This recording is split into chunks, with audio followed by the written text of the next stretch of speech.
Ibu, Anya baru saja belajar mengenai gaya gravitasi di sekolah. Tapi Anya masih bingung, Bu.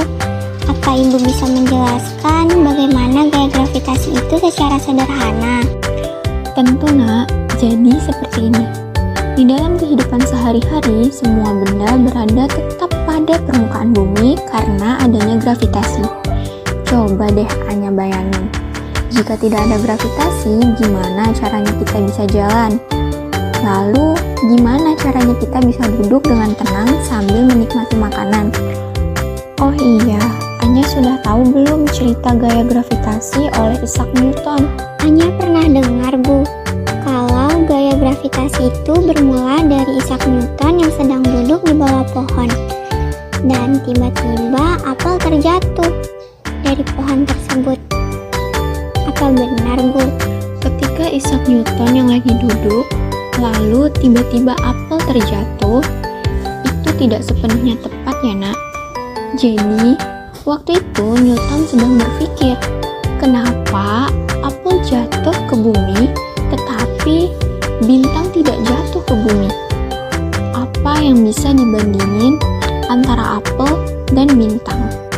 Apa karena jarak apel ke bumi jauh lebih dekat daripada jarak bintang ke bumi, Bu?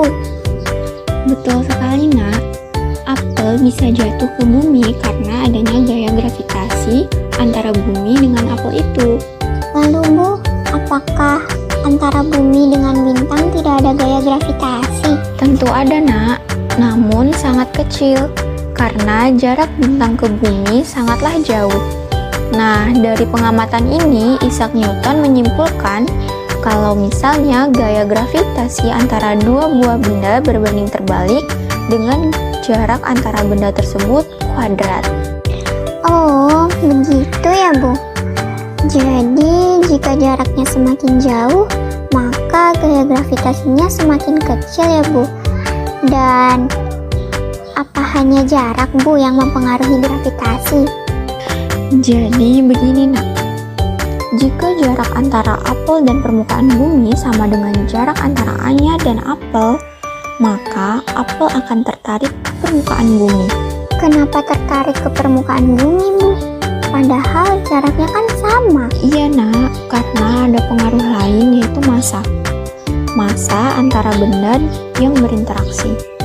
Di mana massa Anya itu dalam rentang 5 kali 10 pangkat 1. Atau bisa juga dari 50 sampai 100 kg. Sedangkan massa bumi yaitu 5,97 kali 10 pangkat 24 kg, di mana massa bumi lebih besar daripada massa Anya. Dari sini Isaac Newton menyimpulkan kalau gaya gravitasi itu berbanding lurus dengan yang namanya massa antara kedua benda yang berinteraksi. Semakin besar massa benda yang berinteraksi, maka gaya gravitasi semakin besar. Isaac Newton nemuin persamaan sampai sini. Tapi persamaan gaya gravitasi fullnya seperti ini. G ini adalah konstan gaya gravitasi umum yang ditemuin oleh Cavendish. Nilainya yaitu 6,67 kali 10 pangkat min 11 Newton meter persegi per kilogram persegi. Wow, ternyata begitu ya, Bu, cerita mengenai gaya gravitasi. Ternyata bukan hanya bermula dari Newton yang sedang duduk lalu kejatuhan apel. Sekarang Anya lebih paham tentang gaya gravitasi, Bu. Terima kasih banyak ya, Bu, sudah menjelaskan. Sama-sama nak, semangat belajarnya ya. Pasti, Bu, Anya akan terus belajar dan menggali lebih dalam.